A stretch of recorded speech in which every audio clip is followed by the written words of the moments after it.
Hey everybody, how's it going? Welcome to NoDQ&A video right here on NoDQ.com, as well as the YouTube channel and NoDQ&A videos affiliate RingsideNews.com. This weekend is TNA Sacrifice. That's right, there is a TNA pay-per-view. This is probably breaking news to some of you out there, maybe even a good deal of you out there, but TNA Sacrifice, Sunday night, NoDQ.com has you covered with pay-per-view results, live play-by-play coverage, as well as all the latest breaking news and rumors. So check out NoDQ.com for that. Got your questions here from spring.me/AaronRift. So let's get started with the first one today from ClarkyBoy123. Do you think Sheamus should turn heel?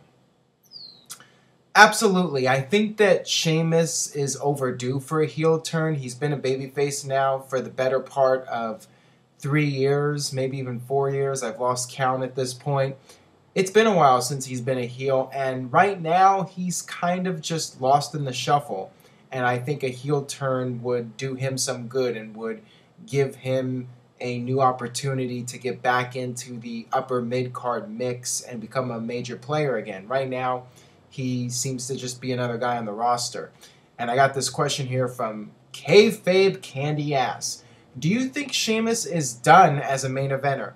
I thought he'd have a huge comeback when he returned, but he seems no further up the card than Del Rio. Yeah, that's a good point. Since he's come back, he hasn't really made much of an impact. I thought maybe he would win the Andre Battle Royal.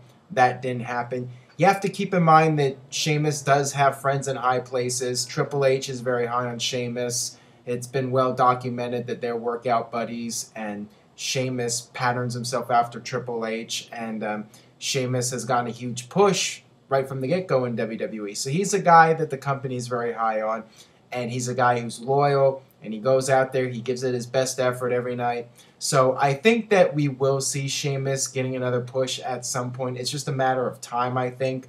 But as I mentioned in the first question, I think that the heel turn is what needs to be done to get Sheamus back on track in WWE. But I do think we will see him back in the upper card sooner than later. All right, this one comes from Dave451985. If WWE had gone with the original plan for Brodus Clay to be a monster heel, do you think he would have been a lot better off? Seems he never got the chance he should have. On one hand, he could have done very well as a monster heel, but keep in mind that there are a lot of guys that can play that role of the monster heel, and Brodus came out, they gave him this silly gimmick, but you know what? It caught on, and I think that if he had been pushed as a monster heel, it would have fizzled out a lot quicker than what he actually ended up doing, and that's being the goofball, over-the-top, funky Brodus Clay that dances with the girls. I think that gimmick gave him a little bit more longevity and made him stand out. So in a way, I think that was actually best for his career, but there will always be the debate and the what if he had been taken more seriously, maybe his career would have gone further. I don't know what would have happened, but I sense that what he ended up doing was probably the best move for him in the long run, and gave him a few years to be somewhat of a big star in WWE, not a main event star or anything like that, not a main event player, but gave him something significant and gave him some TV time over the past couple of years. All right, this one comes from Sam's the Fighters. Hey Aaron, I just saw a clip on WWE's YouTube channel that shows Sting talking about the Ultimate Warrior. Does this mean the Attitude Era is coming back? No, he didn't say that. He said, does this mean that WWE could have plans for Sting in the year or next? Well, I think that it was done because Sting was part of the Ultimate Warrior's wrestling career. Sting and the Warrior were a tag team when the Warrior first broke into the business. They broke into the business together, but beyond that, I don't think that Sting doing the interview about Ultimate Warrior really has anything to do with his long-term future in WWE. It's just the fact that he's not in TNA right now and he was available to be part of the DVD or the documentary. So, WWE took advantage of that. It doesn't necessarily mean that we are going to be seeing Sting anytime in the near future. And as I've talked about in previous videos, there's really no point to bring in Sting right now. If Sting's coming into WWE and he's either doing a match or going into the Hall of Fame, I don't see him coming in until later in the year. SummerSlam at the earliest, and even that, I would be surprised if he showed up as soon as SummerSlam. I think if we're going to see Sting, it's going to be around January. That's just my gut feeling. Maybe he'll go into the Hall of Fame and do a match at WrestleMania. That is what I would want to make a safe prediction on. That's what we'll see. Like I said, no need for him to be around right now. I think that WWE is going to wait a bit before they bring him in. And, they definitely want him. So it's just a matter of Sting coming in for sure. I mean, there's been no confirmation that he signed a contract. The only word that's out is that WWE sent him a contract. But, it's believed to be a done deal, so we'll just have to wait and see. All right, this one comes from KTSK for Ruthless. Hey, Aaron, with Daniel Bryan getting beat down yet again, is there anyone else that has been beat down this much? Well, I don't think you watched much WCW because back in the day, Ric Flair took quite a lot of beatings at the hands of the NWO. The NWO took out Ric Flair time and time again, and at the time you felt like the company was trying to bury Ric Flair by having the NWO beat him up, especially in Flair's hometown all the time.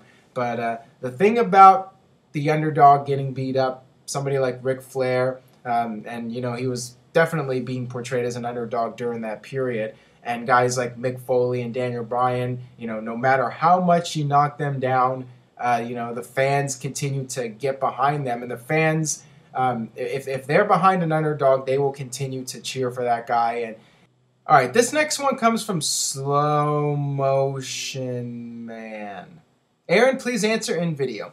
Do you think WWE made the right decision booking Rock versus Hogan at WrestleMania 18 instead of Austin? I do. Do you think Austin would have gotten booed as much as Rock, and how do you think the decision was made having Rock face Hogan instead of Austin?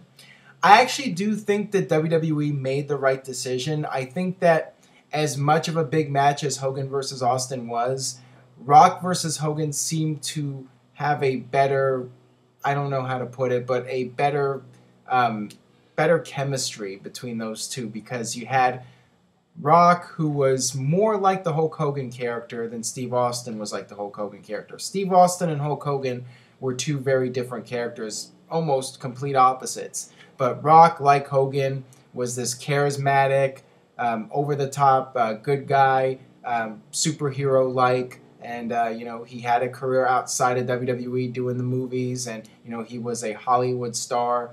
So both of them had a lot more similarities than Hogan and Austin. So it just felt like Hogan versus Rock, icon versus icon, was, from a marketing standpoint, a better choice. And I think that that's why WWE went with that for WrestleMania 18.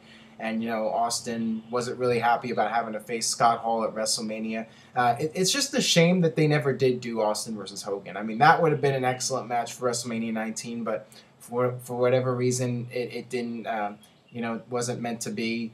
And, Steve Austin talked about, he was worried about stinking up the joint having a match with Hulk Hogan, and maybe it wouldn't have been any good. Maybe Rock was able to get a better match out of Hogan, who knows? But that's one of the big disappointments in wrestling, in my opinion, that we never got to see Austin versus Hogan.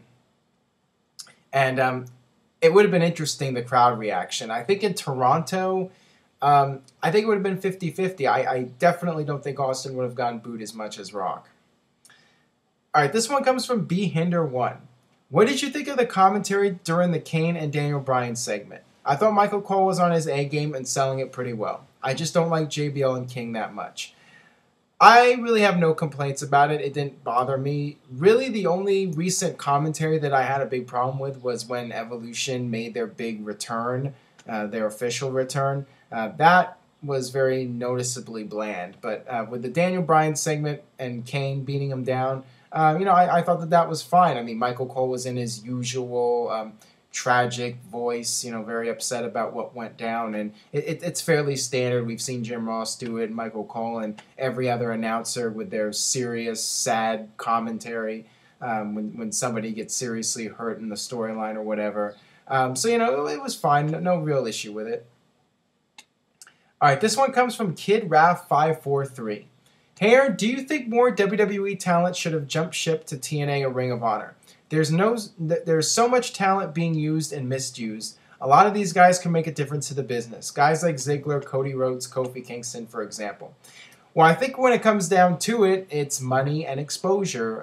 That's a main reason why these guys stay in WWE. And sometimes you only get one shot, and you don't want to lose your spot. And as long as you can make decent money in WWE, that's the place to be. Regardless of where you are in the card, if you're in WWE, you've made it in the wrestling industry. And TNA is, so far down, such a distant second.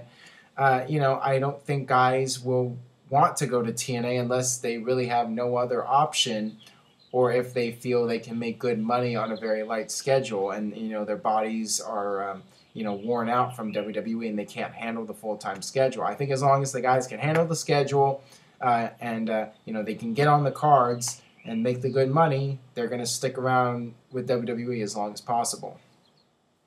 All right, last question here from Glee Chan. Hey Aaron, when are they going to give Cesaro a good intro theme? The one they gave him last Raw sounds as bad as TNA's generic crap.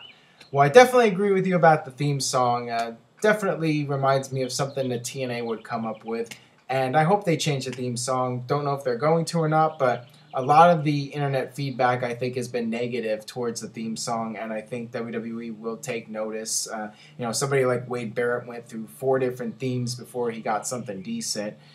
So hopefully they do change it. Not a big fan of it, and they have time to tweak it and change it up. And they do that with some guys where they have an entrance theme and it doesn't really catch on, and it gets tweaked and they change it, and it gets better over time. So we'll see what happens. But yeah, I would think that they're going to do something, because the whole Perry Saturn Siren thing, I mean, that definitely needs to go.